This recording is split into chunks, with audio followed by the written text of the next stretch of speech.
Hello friends, स्वागत है आप सभी का हमारे यूट्यूब चैनल पर जिसका नाम है बागेश्वर टेक। लेटेस्ट जॉब की जानकारी और उनके फॉर्म फिल करने की जानकारी के लिए हमारे चैनल को सब्सक्राइब करें, साथ में बेल आइकन प्रेस करें।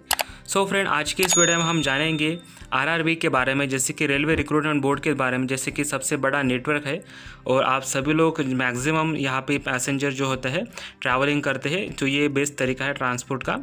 सो इसमें काफ़ी वैकेंसी निकली है, जहाँ पे हम बात करेंगे कि स्पेशली आरपीएफ के बारे में। तो यहाँ पे आरपीएफ के बारे में बहुत सारे वैकेंसी निकली, उसी के बारे में हम जानेंगे। तो जैसे आप यहाँ पे चेक कर सकते हैं कि जैसे कि यहाँ पे आरआरबी मुंबई के द्वारा यहाँ पे जो ऑफिशियल वेबसाइट उन्होंने जारी किया है, तो उसमें आप देख सकते हैं यहाँ पे कि कांस्टेबल और यहाँ पे सब इंस्पेक्टर के लिए काफ़ी वैकेंसी उन्होंने जारी किया है। अभी तक उनका फॉर्म अभी तक स्टार्ट नहीं हुए, लेकिन मैं आपको बताऊँगा आगे कि फॉर्म कब स्टार्ट होने वाले हैं करके। तो उसी के रिगार्डिंग हम बात करें किस तरह से फॉर्म फिल करना है, किस तरह से आवेदन करना है इसका, और लास्ट डेट कब है, फॉर्म स्टार्ट कब होने वाला है, और क्या आपको ये चीज़ें होती है उसके बारे में हम यहाँ पे सभी जानकारी यहाँ पे आपको बताएंगे। तो सबसे पहले यहाँ पे जैसे कि आप वीडियो के डिस्क्रिप्शन में लिंक दिया है, तो उस लिंक पे आप क्लिक करोगे तो आपको बागेश्वर टेक जॉब्स पे, जहाँ पे आपको लेटेस्ट नोटिफिकेशन मिलते रहेंगे, तो वहाँ पे आप क्लिक करोगे जैसे अपकमिंग अपडेट्स में। तो जैसे यहाँ पे आप देख सकते हैं रेलवे प्रोटेक्टिंग फोर्स यानी कि आरपीएफ रिक्रूटमेंट 2024। तो यहाँ पे आप देख सकते हैं कि नीचे आप स्क्रॉल करोगे तो उसके बारे में हमने जानकारी दिया है टोटल। तो एडवर्टाइजमेंट, जैसे कि यहाँ पे एडवर्टाइजमेंट डिटेल्स जो है तो उन्होंने अभी जारी किया है, उनके जो फॉर्म होता है कब स्टार्ट होंगे उसके बारे में हम जानेंगे यहाँ पे। तो नेम ऑफ द एग्ज़ाम, जैसे कि यहाँ पे सब इंस्पेक्टर और कांस्टेबल, तो सब इंस्पेक्टर और कांस्टेबल की यहाँ पे दो पोस्ट है यहाँ पे। तो उस पोस्ट के लिए काफ़ी वैकेंसी यहाँ पे अवेलेबल है। तो जो भी पुलिस भर्ती की प्रिपरेशन कर रहे हैं तो उनके लिए काफ़ी अच्छा मौका है कि इंडिया के सबसे बड़े नेटवर्क में जुड़ने का, जो कि होता है आरपीएफ। तो यहाँ पे देखते हैं टोटल पोस्ट जो है यहाँ पे 4660 यहाँ पे टोटल पोस्ट उन्होंने जारी किया है। और यहाँ पे सब इंस्पेक्टर के लिए 452 यहाँ पे वैकेंसी अवेलेबल है, और कांस्टेबल के लिए यहाँ पे 4208, यानी कि इतनी सारी वैकेंसी अवेलेबल है कांस्टेबल पोस्ट के लिए। तो ये एक अच्छा मौका है, तो आप जल्दी से फॉर्म फिलअप कर सकते हैं इसका। और इसका प्रोसेस क्या रहेगा, सिलेक्शन क्या रहेंगे, इसके बारे में हम यहाँ पे जानेंगे। तो क्वालिफिकेशन के बारे में जानते हैं कि कौन कौन लोग यहाँ पे अप्लीकेशन कर सकते हैं। तो पोस्ट 1 के लिए यानी कि सब इंस्पेक्टर के लिए आपका ग्रेजुएशन होना ज़रूरी है। कौन से भी स्ट्रीम से आपका ग्रेजुएशन होना ज़रूरी है, वो चाहे कौन से भी स्ट्रीम रहे, कोई इशू नहीं होता आपसे। अब जैसे आपका ग्रेजुएशन होने के बाद, जैसे कि आप पोस्ट 2 के लिए अगर देखेंगे तो यहाँ पे कांस्टेबल पोस्ट के लिए ओनली आपका 10th पास चाहिए। तो 10th पास वालों के लिए एक अच्छा अपॉर्चुनिटी है, जो भी यहाँ पे अपॉर्चुनिटी देख रहे हैं यहाँ पे। तो उसके लिए जैसे कि यहाँ पे एज क्राइटेरिया क्या हो सकता है, तो यहाँ पे सब इंस्पेक्टर यानी कि पोस्ट 1 जो है उसके लिए 20 to 28 ईयर्स आपका होना चाहिए, उससे ज़्यादा नहीं होता है। अगर इनके साथ और ज़्यादा होता है तो आपको एज रिलैक्सेशन भी मिल सकता है यहाँ पे।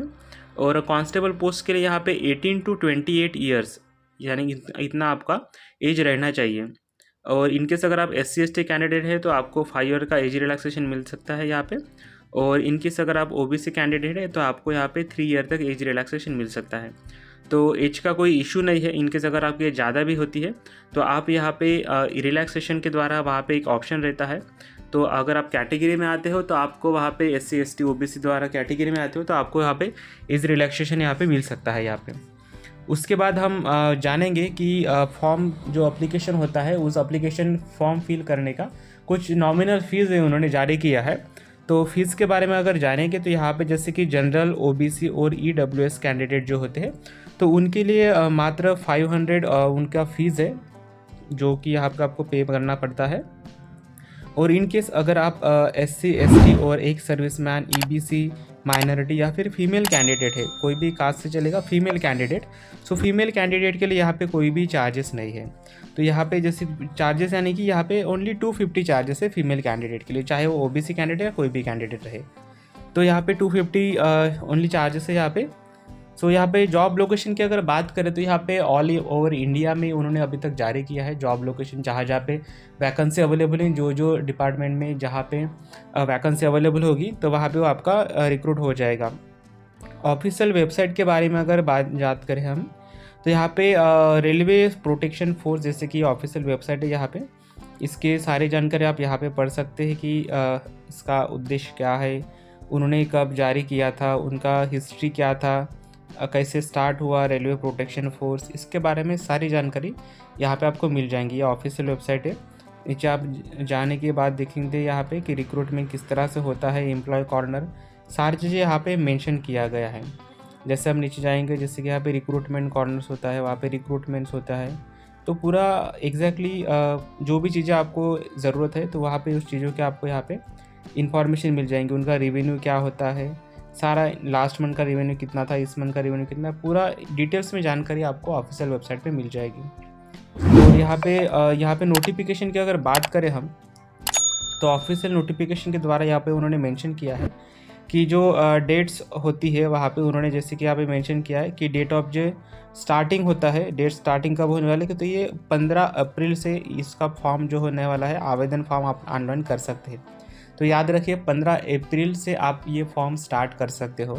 और इसका लास्ट डेट जो है यहाँ पे मेंशन किया उन्होंने कि 14 मई, यानी 14 मई में आपका ये लास्ट है। तो आपको इससे पहले फॉर्म फिल करना है। इसके बारे में उनका सैलरी, मिनिमम बेसिक सैलरी क्या हो सकता है, तो यहाँ पे 25,000 21,000 ऐसा ये नॉर्मल बेसिक सैलरी होता है, स्टार्टिंग सैलरी, इससे ज़्यादा ही होता है सैलरी। तो यहाँ पे स्टार्टिंग सैलरी उन्होंने बस मेंशन किया है। उसके बाद ऑनलाइन आवेदन कैसे करना है, ऑनलाइन अप्लीकेशन किस तरह से करना है, तो जैसे यहाँ पे ऑनलाइन अप्लीकेशन, ऑनलाइन अप्लाई पे अगर आप क्लिक करोगे तो उसके बाद आपके सामने एक ऐसा नोटबुक खोल जाएगा आपके सामने, एक रिक्रूटमेंट बोर्ड का एक ऑफिशियल वेबसाइट ओपन हो जाएगा। तो ऑफिशियल वेबसाइट ओपन होने के बाद जैसे आप देख सकते हैं यहाँ पे इंपॉर्टेंस मैसेजेस और यहाँ पे कोई भी न्यू अपडेट्स अगर आते हैं यहाँ पे, तो सबसे पहले यहाँ पे इन्फॉर्म किया जाता है, जो कि ऑफिशियल वेबसाइट है। तो उसी के द्वारा जैसे कि आप यहाँ पे ऑनलाइन अप्लाई का रजिस्ट्रेशन का एक ऑप्शन आएगा, जब ये फॉर्म स्टार्ट हो जाएंगे तो मैं आपको बताऊँगा उसके बारे में, किस तरह से इसका ऑप्शन है करके, किस तरह से फॉर्म फिल करना है करके। तो ये ऑफिशियल वेबसाइट है। याद रखिए कि आपको कोई भी फॉर्म फिल करना है तो ऑफिशियल वेबसाइट के द्वारा ही जाना है आपको।